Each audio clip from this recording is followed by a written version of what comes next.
لیکن ایک راستہ ہے کہ تم مجھے جی بھجکتے ہوئے پوچھا، اب اتنے بھی مدنے مت بنو، تمہاری عمر 20 سال ہونے والی ہے، تم کوئی چھوٹے بچے تو ہو نہیں، میں تمہیں شادی کی پیشکش کر رہی ہوں۔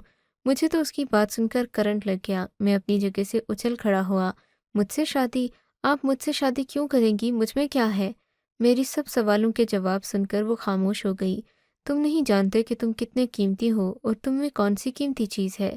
میں اس کی بات سن کر مزید الجھ گیا تھا۔ اچھا چھوڑو، تمہیں جب مجھ جیسی خوبصورت عورت مل رہی ہے تو تمہیں سوچنا نہیں چاہیے، ویسے بھی تمہارا جاتا ہی کیا ہے؟ تمہاری تو زندگی میں بہار آ جائے گی میرے آنے سے، اس نے اپنی زلفوں سے کھیلتے ہوئے کہا تھا۔ مجھے اب وہ کوئی بہت ہی پری نما معلوم ہونے لگی تھی۔ مجھے لگا میں کوئی خواب دیکھ رہا ہوں، پر ایسا نہیں تھا۔ اگلے ہی لمحے اس نے خود کو اچھی طرح چادر میں ڈھک لیا اور کہنے لگی کہ مولوی صاحب آتے ہی ہوں گے، وہ تمہارا اور میرا نکاح کروا دیں گے۔ میں بے یقینی کی کیفیت میں بیٹھا رہا۔ مجھے لگا میرے ساتھ کوئی دھوکہ ہو رہا ہے، پر مجھ جیسے کنگال کے ساتھ کسی نے دھوکہ کر کے بھی کیا کرنا تھا؟ مجھ میں تھا ہی کیا؟ خیر، یہ تو میرا خیال تھا، اس عورت کا خیال اور گمان کچھ اور تھا۔ تھوڑی دیر بعد مولوی صاحب آئے اور میرا نکاح اس عورت کے ساتھ پڑھوا دیا گیا۔ وہ مجھے دل فریبی والی نظروں سے دیکھ رہی تھی۔ باقی گواہ بھی جو آئے تھے وہ مختصر کھانے کے بعد چلے گئے تھے، جبکہ میں نے دیکھا وہ عورت ایک دوسرے کمرے میں چلی گئی تھی۔ اس کے ساتھ ایک موٹا سا مرد بھی تھا۔ میں اسے کچھ کہہ بھی نہیں سکتا تھا، اگرچہ اب وہ میری بیوی بن چکی تھی، مگر پھر بھی اس کا روب تو ایک مالکن والا ہی تھا۔ میں اس کو بس جاتا دیکھتا ہی رہا تھا۔ میں سمجھا نہیں تھا کہ وہ اس مرد کے ساتھ الگ کمرے میں کیوں گئی ہے۔ دونوں کوئی بہت ہی شدید بات کر رہے تھے۔ ان کی باتیں کرنے کی آواز اب میرے کمرے تک بھی آ رہی تھی۔ دونوں میں اچھی خاصی لڑائی ہو رہی تھی، پر وہ کسی اور زبان میں بات کر رہے تھے۔ انہیں لڑتے ہوئے تقریباً 5 منٹ ہوئے تو ان لوگوں نے کمرے کا دروازہ کھولا اور مجھے بھی اندر بلا لیا۔ پھر اس مرد نے سر سے پاؤں تک مجھے دیکھا۔ اس کے چہرے پر مسکراہٹ آ گئی اور سارا غصہ ہوا ہو گیا۔ ہاں، تم نے بالکل صحیح فیصلہ کیا ہے، وہ آدمی میری طرف دیکھ کر بولا۔ پھر اس نے میرا کندھا تھپتھپایا اور کہنے لگا، بہت اچھے، تم اس عورت کے شوہر ہو، بڑے خوش قسمت ہو میاں، اپنی زندگی کو خوب انجوائے کرو گے۔ اس نے کچھ ایسی باتیں کیں اور پھر وہ وہاں سے چلا گیا تھا۔ اس عورت جس کا نام سلونی تھا میرا ہاتھ پکڑ لیا تھا، کہنے لگی کہ آؤ ہم اپنی نئی زندگی کا آغاز کرتے ہیں۔ میری آنکھوں میں دیکھو، مجھ سے کوئی شاعری والی باتیں کرو۔ میں کیا باتیں کرتا؟ میں نے تو آج تک کسی عورت کا چہرہ، تاکہ مردان میں تو کوئی عورت بنا چادر کے باہر نہیں نکلتی، بلکہ بازاروں میں تو عورتیں نظر ہی نہیں آتیں، بس گھروں کی چھتوں پر ہی عورتیں پائی جاتی ہیں یا گھر کی چار دیواری میں۔ اس کے علاوہ کوئی عورت باہر دیکھنے کو نہیں ملتی۔ نہ ہی مرد اپنی آنکھیں ٹھنڈی کر سکتے ہیں اور نہ عورتیں خود کو کسی پیسٹری کی طرح بنا کر پیش کرتی ہیں، پر یہاں معاملہ اور تھا۔ خیر، اب تو وہ میری بیوی تھی۔ میں اس کے ساتھ دوسرے کمرے میں آ گیا، جہاں پر بہت ہی خوبصورت کمرے کی سجاوٹ کی گئی تھی۔ کمرہ اتنا حسین لگ رہا تھا جیسے کوئی جنت کا نظارہ دیکھ لیا ہو میں نے۔ وہ مجھ سے خوبصورت پیاری پیاری باتیں کرنے لگی۔ میں اسے دیکھتا تو یہی سوچتا کہ میری زندگی کتنی اچانک بدل گئی۔ آخر میں نے ایسی کون سی نیکی کی تھی جس کے بدلے میں مجھے اتنی حسین بیوی ملی؟ لیکن ایک عجیب بات ہوئی، بلکہ بہت ہی عجیب تر بات ہوئی۔ میری آنکھ کھلی تو کمرہ بالکل خالی تھا، وہ وہاں نہیں تھی۔ مجھے لگا کہ میں کوئی خواب دیکھا ہو۔ میں اٹھ کر باہر آ گیا۔ میں نے دیکھا وہ کچن کے ساتھ رکھی ٹیبل پر ناشتہ کر رہی تھی۔ اس کے تاثرات ایسے تھے جیسے وہ مجھے پہچانتی ہی نہ ہو۔ میں ڈرتے ڈرتے اس کے ساتھ والی کرسی اٹھا کر وہاں بیٹھ گیا۔ وہ مجھ پر چلانے لگی، تم ہوش میں تو ہو؟ میں ناشتہ کر رہی ہوں اور مجھے ناشتے کی میز پر کسی اور کا وجود پسند نہیں۔ جاؤ جا کر اپنے لیے کچن سے ناشتہ لے کر آؤ اور وہیں بیٹھ کر کھانا۔ دور۔ اس نے مجھے ہاتھ کے اشارے سے دور رہنے کے لیے کہا۔ میں حیران ہو گیا۔ رات کو وہ تو مجھ سے اتنی میٹھی میٹھی باتیں کر رہی تھی اور اب ایسا رویہ دکھا رہی تھی جیسے کہ مجھے جانتی ہی نہ ہو۔ یہ کیا بات ہوئی؟ میں بدگمان ہونے لگا تھا، پر میری بدگمانی اور خوشگمانی سے کیا فرق پڑتا تھا؟ میں تو بس یہاں کسی غلام کی طرح تھا۔ میں کچن میں گیا، میں نے سینڈوچ اٹھایا اور چائے لے کر واپس میز پر آ گیا۔ خود کو زیادہ بادشاہ سمجھنے لگے ہو تم؟ اس نے مجھے میز پر آ گیا۔ خود کو زیادہ بادشاہ سمجھنے لگے ہو تم؟ اس نے مجھے تیکھی نظر سے دیکھتے ہوئے کہا۔ آپ کا شوہر تو بادشاہی محسوس کرے گا نا خود کو؟ میری بات پر وہ ہنس پڑی۔ ہاں یہ تو ہے، میں تو چیز ہی ایسی ہوں، لیکن فکر نہیں کرو، تمہیں اس وفاداری کا انعام بہت اچھا ملے گا۔ میری تو عمر ڈھل گئی ہے، پر میں تمہاری شادی ایک جوان لڑکی سے کرواؤں گی، اور ایک نہیں، تمہاری 4 بیویاں ہوں گی۔ مجھے لگا کہ وہ میرا مذاق اڑا رہی ہے، مجھے بہت عجیب لگ رہا تھا۔ میں خاموش ہو گیا کہ شاید مجھ پر طنز کر رہی کہ ایک بیوی مل گئی ہے تو اب تم آسمان پر جا پہنچے ہو۔ دن کا وقت نہ جانے کیسے گزرا، میں مختلف کتابیں پڑھتا رہا، اس گھر میں گھومتا پھرتا رہا، گھر کی ایک ایک چیز کو غور سے دیکھتا رہا تھا۔ وہ عورت صبح سے رات تک غائب رہی۔ شام کے وقت جب میں باہر آیا تو میں نے دیکھا وہ لان میں ٹہل رہی تھی۔ اس نے سرخ رنگ کے کپڑے پہن رکھے تھے۔ مجھے دیکھتے ہی اس کا لہجہ بدل گیا۔ آ گئے میرے سرتاج۔ اب تو اس کا لہجہ ایسا تھا جیسے وہ مجھ پر نچھاور ہو جائے گی، اور پھر ایسا ہی ہوا۔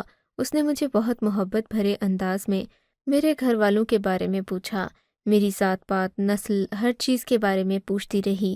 کہنے لگی کہ تم مجھے بہت دلچسپ معلوم ہوتے ہو، میرے کام بہت مصروفیت والے ہوتے ہیں، اسی لیے دن کو میں تم سے زیادہ بات نہیں کرتی، لیکن جب رات ہوتی ہے تو کتنی ساری خوبصورتی کائنات میں اتر آتی ہے، تب تم مجھے اچھے لگنے لگ جاتے ہو۔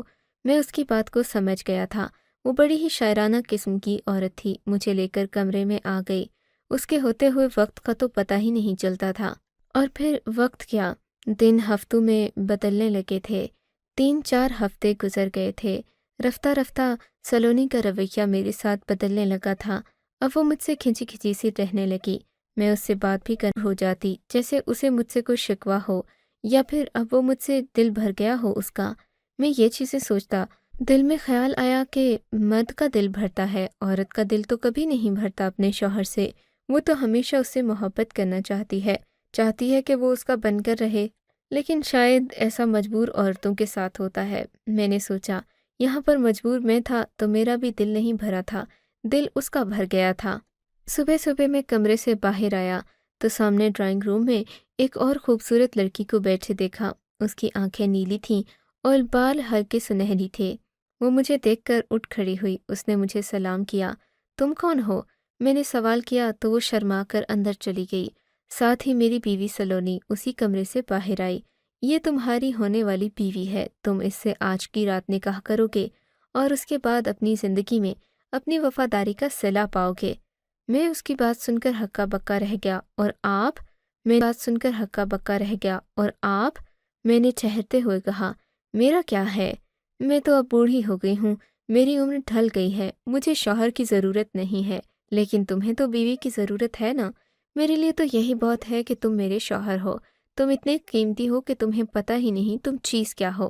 اس نے ایک ہاتھ ہوا میں لہراتے ہوئے کہا تھا۔ میں سمجھ گیا تھا کہ وہ بس مجھے ایسے ہی خوش کرنے کی کوشش کر رہی تھی، پر میں تو اس کو شوہر بن کر کوئی چیز منع بھی نہیں کر سکتا تھا۔ اس محل میں میری حیثیت کسی غلام کے جیسی تھی۔ میں نے کہا، ٹھیک ہے، جیسا آپ کا حکم، میں تو آپ کا غلام ہوں، آپ کے حکم کا منتظر ہوں۔ اس نے پھر ایسا ہی کیا۔ میں تو سمجھا تھا کہ یہ کوئی ایسی ہی باتیں کر رہی ہے، پر تھوڑی دیر کے بعد کچھ اور لڑکیاں آئیں اور وہ اس لڑکی کو تیار کرنے لگیں، یہاں تک کہ وہ ایک دلہن کی طرح سج سنور گئی تھی۔ اس کے بعد ایک مولوی صاحب آئے۔ مولوی صاحب نے حسب معمول ویسے چڑھا دیا۔ اس لڑکی کا نام بطول تھا۔ اس نے مجھ سے نکاح کیا تو اس کی آنکھوں میں بھی ستارے چلنے لگے۔ وہ میری طرف دیکھ کر مسکرانے لگی۔ اس نے بھی مجھ سے ایک ہی بات کی، تم بہت قیمتی ہو سربلند خان، تمہیں پتہ نہیں کہ تم چیز کیا ہو اور سب لوگ تم سے کیوں فائدہ اٹھاتے ہیں۔ میں اس کی بات سن کر سوچ میں پڑ گیا تھا، مجھ میں کیا قیمتی ہے؟ میں تو ایک عام سا انسان ہوں، تم مجھے پتہ نہیں کیا کیا سمجھتی ہو۔ میں نے دل میں سوچا اور پھر ہنس پڑا۔ واہ بھئی، سربلند خان نے بھی کیا قسمت پائی ہے۔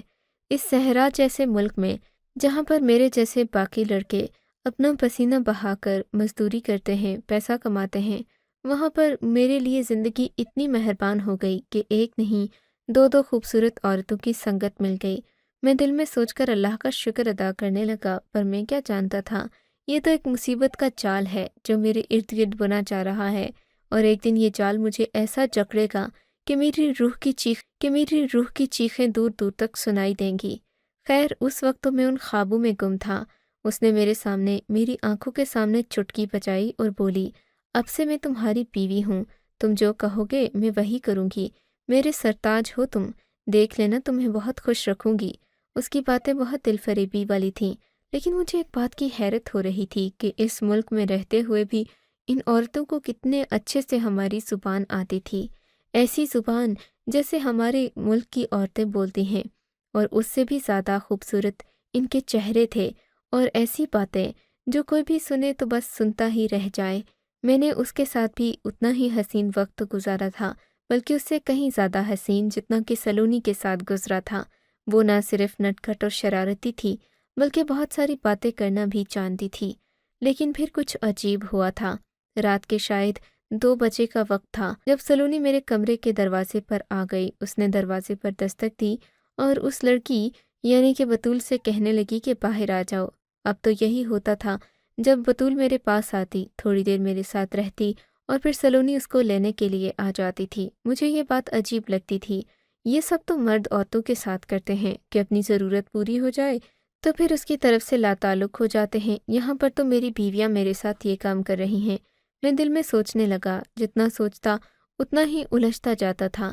کیا انہیں اپنا شوہر بنانے کو کوئی اور مرد نہیں ملا؟ میں دل میں سوچتا اور پھر مزید پریشان ہو جاتا، کہیں یہ لوگ واقعی میرے ساتھ کوئی کھلواڑ تو نہیں کر رہے۔ خیر، اگلی رات آئی تو ایک اور عجیب بات ہو گئی۔ ان عورتوں کا معمول تھا کہ یہ دن کے وقت میرے پاس نہیں آتی تھیں، لیکن آج دن کے تقریباً 3 بجے میرے کمرے میں بتول آ گئی۔ بتول بہت بے چین اور پریشان لگ رہی تھی، اس کی آنکھوں میں ہلکے ہلکے آنسو تھے۔ وہ میرے قریب آ کر بیٹھ گئی۔ میں نے اس کی آنکھوں سے آنسو پونچھے۔ کیا ہوا؟ تم رو کیوں رہی ہو بتول؟ میری بات سن کر وہ مزید پھوٹ پھوٹ کر رونے لگی۔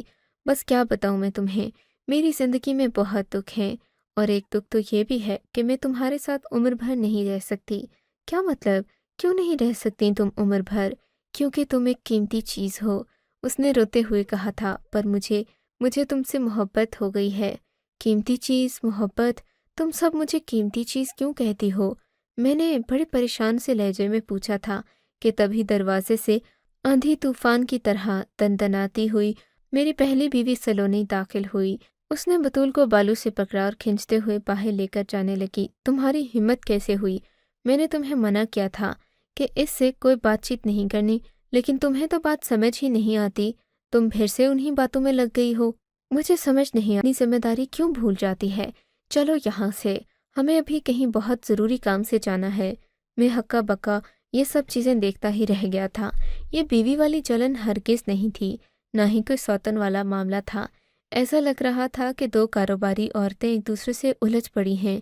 میں پریشان ہو گیا۔ میں نے کوئی بات نہیں کی تھی، لیکن اب مجھے یہ سب بہت برا لگنے لگا تھا، تکلیف دینے لگا تھا۔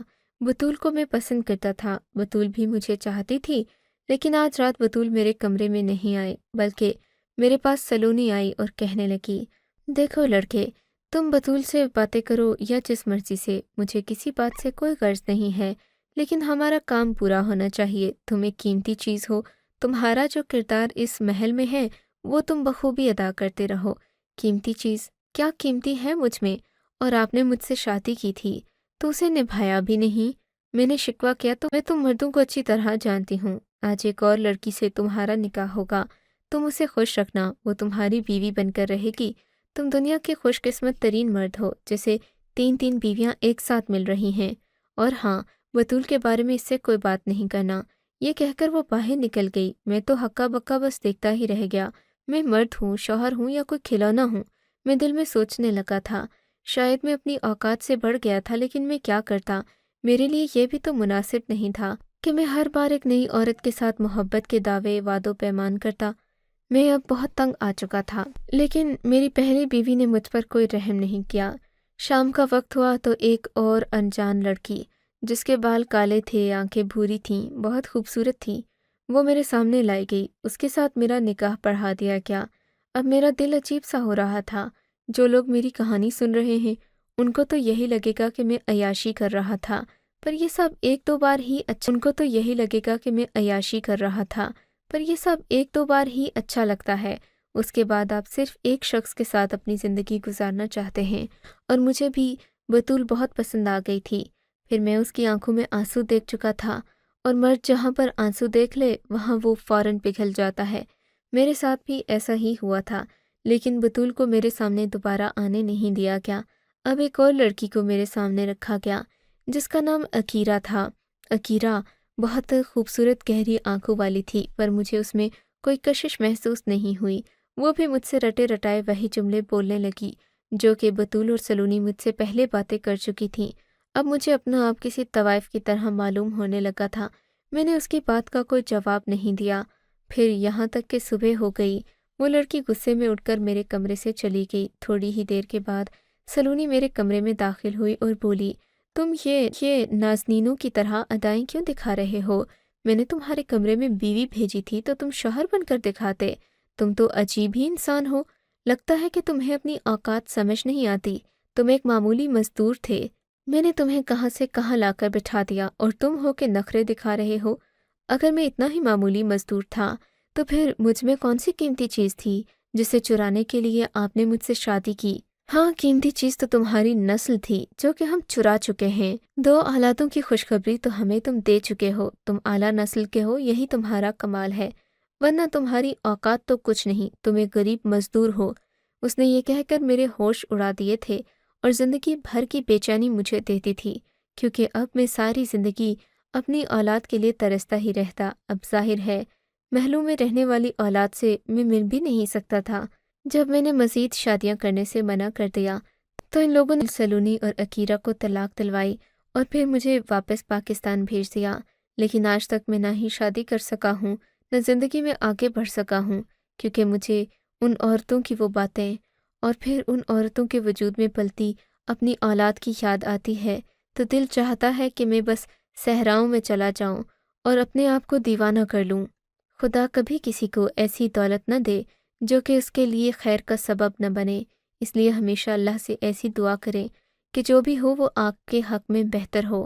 آپ کو اگر یہ کہانی اچھی لگی ہے تو اس ویڈیو کو لائک کیجیے اور اس طرح کی مزید کہانیاں سننے کے لیے ہمارے چینل کو ضرور سبسکرائب کیجیے۔